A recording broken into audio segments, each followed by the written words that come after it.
Pinade-depose ng isang U.S. court sina former Bureau of Internal Revenue Commissioner Kim Henares at dalawa pang COMELEC officials kaugnay ng kasong bribery na isinampa laban sa voting machine company na Smartmatic. Humiling ang U.S. District Court in Florida ng assistance mula sa Philippine Judicial Authorities para kunan ng testimonya sina Henares, PMO Project Control Head for the 2016 elections Esther Villaflor Rojas at former COMELEC Executive Director Jose Tolentino. Aprobado ng korte ang motion ng Smartmatic na i-depose ang mga opisyal na namahala sa contracts at payments noong 2016 national elections. Una nang inireklamo ang Smartmatic sa alegasyon ng payment and laundering of over $1 million in bribes kay former COMELEC Chairman Andres Bautista. At kaugnay ng balitang yan, makakausap po natin si dating BIR Commissioner Attorney Kim Henares. Attorney, magandang gabi po at maraming salamat sa inyong oras. Magandang gabi rin ho sa inyong lahat at saka nanonood ho sa inyo.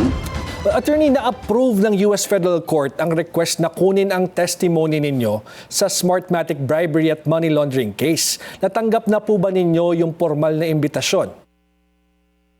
Formal na invitation, hindi pa ho. I haven't received it. But what I understand, yung testimony ko lang doon is how government agencies are being taxed. Okay. Yun lang.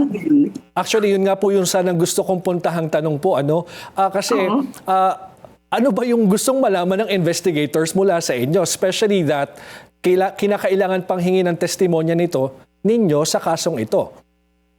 Hindi, kasi ang gusto lang nila malaman, di ba, paano pinubuisan ng gobyerno ang mga contractor nila. Okay.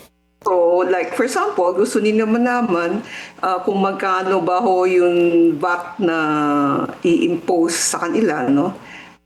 Yun, kung ano yung mechanism, paano ho yan binubuisan, yun ho yung gusto nila malaman. Okay, kasi sinasabi po doon sa US indictment na may alleged overpricing, VAT reimbursements at movements of funds na konektado sa election contracts. Noong BIR Commissioner kayo, may nakita ba kayong anumang red flags o unusual transactions involving Smartmatic? No, it's a public record that COMELEC asks the BIR if they pay Smartmatic, how much should they withhold? No?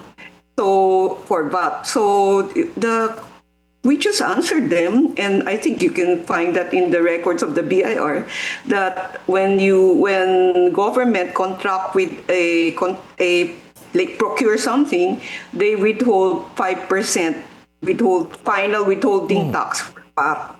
Yun ho. So yun lang ho naman yung gusto nila malaman paano binubuisan ang Smartmatic. Okay, just to be clear ma'am, para po malinaw, kasi nga po nadawit po yung pangalan ninyo, humihingi ng testimonya mula sa inyo, wala po kayong prior knowledge o direct involvement sa anumang transactions na ngayon ay iniimbestigahan ng US prosecutors. Wala ho. Gusto lang nila malaman paano binubuisan si Smartmatic. Okay.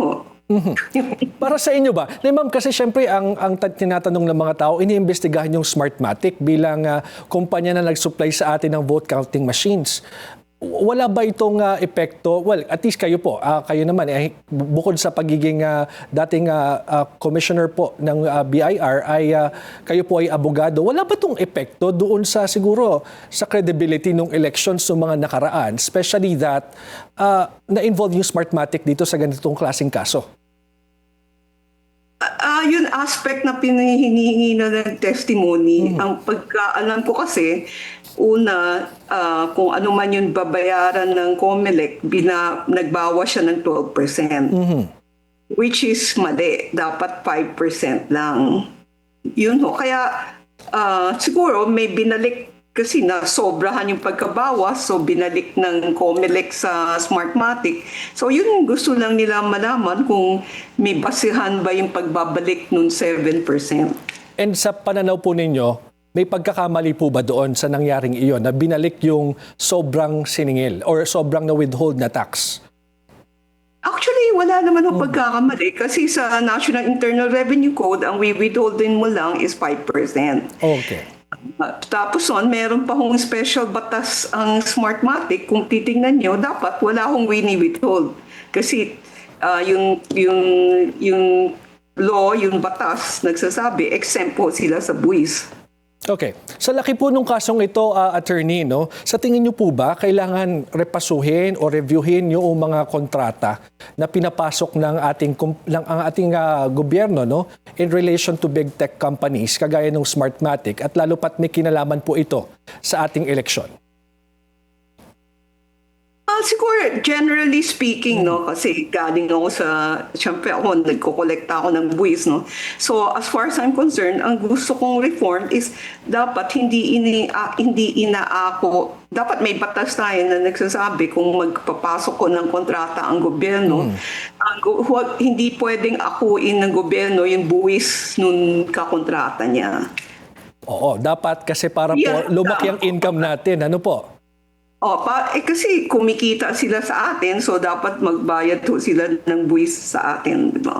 At dapat bawal yung provision sa kontrata na ang gobyerno magbabayad ng buwis nila. Okay, kasi nasa losing end po lagi ang pamahalaan kapag sinasalo natin, at yung taong bayan lalo na, kapag sinasalo natin yung buwis na dapat ay sila ang nagbabayad. Yeah, so tingin ko yun reform in general sa lahat ng kontrata ng gobyerno, hindi lang itong Smartmatic. Okay, maraming salamat po sa inyong oras, former BIR Commissioner Kim Henares.